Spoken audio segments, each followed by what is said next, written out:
مفتی صاحب اگر کسی سے زنا ہو جائے اور بعد میں اسی لڑکی سے نکاح کر لیں تو جائز ہے یا؟ جی جائز ہے، لیکن زنا بہت بڑا جرم ہے، بہت پھیل رہا ہے معاشرے میں، بہت پھیل رہا ہے۔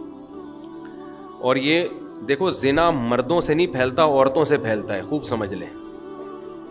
زنا مردوں سے نہیں پھیلتا، زنا کس سے پھیلتا ہے؟ عورت سے۔ مردوں کی ہمیشہ سے نیچر رہی ہے عورت کی طرف مائل ہونا، بہت کم ہوتے ہیں جو اپنے آپ کو بچاتے ہیں، لیکن عورت کی طبیعت میں اللہ نے حیا اور پردہ رکھا ہے، وہ مرد کو اپنے قریب نہیں آنے دیتی، اس کی طبیعت میں وہ شہوت نہیں ہے۔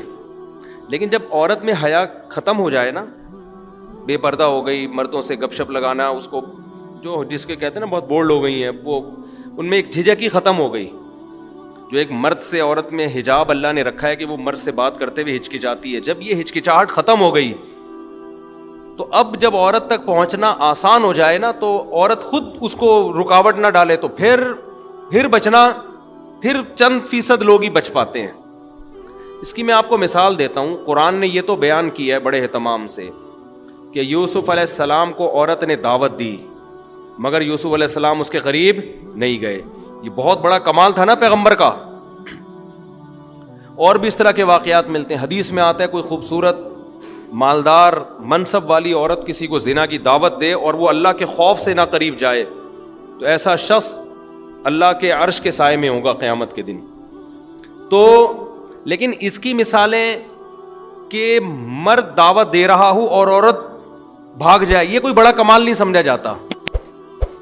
کمال جب سمجھا جاتا ہے جب خوبصورت عورت کسی مرد کو دعوت دے اور مرد اس دعوت کو اللہ کے خوف کی وجہ سے ریجیکٹ کر دے، کیونکہ مرد کی طبیعت مائل ہوگی، چاہے وہ میرڈ ہو چاہے ان میرڈ ہو، وہ مائل ہوگا اس کی طرف۔ لیکن ایسا اس کے برعکس نہیں ہوتا کہ مرد عورت کو دعوت دے رہا ہو، عورت بھاگ جائے تو اس کو کوئی پروٹوکول دیا جا رہا ہو، یار کیا نیک عورت ہے، ایک مرد آیا تھا اس کو دعوت دے رہا تھا اور یہ بھاگ گئی۔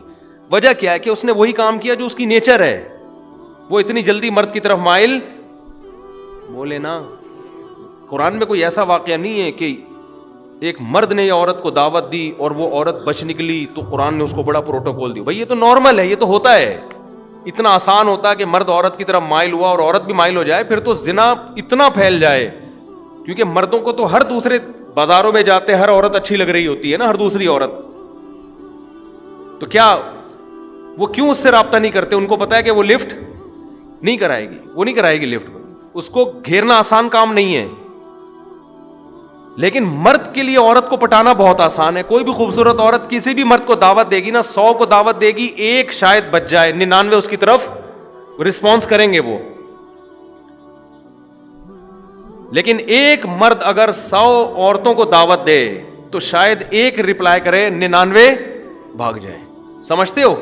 لیکن جس معاشرے میں یہ الٹا ہو جائے نا، بس وہ معاشرہ تباہ اور برباد، کیونکہ عورت جو مرد کو اپنے قریب نہیں آنے دیتی وہ حیا اور شرم کی بیس پہ نہیں آنے دیتی۔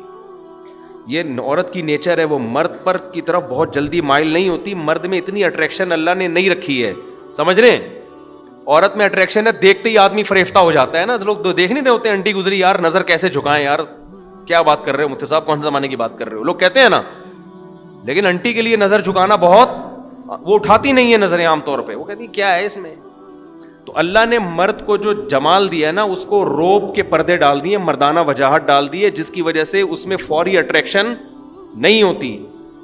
عورت جب مائل ہوتی ہے جب اس کو دیکھ دیکھ کے باتیں کر کے لٹو ہو جائے اس کے اوپر، پھر وہ پاگل ہو جائے گی، نارملی وہ پاگل نہیں ہوتی، سمجھتے ہو؟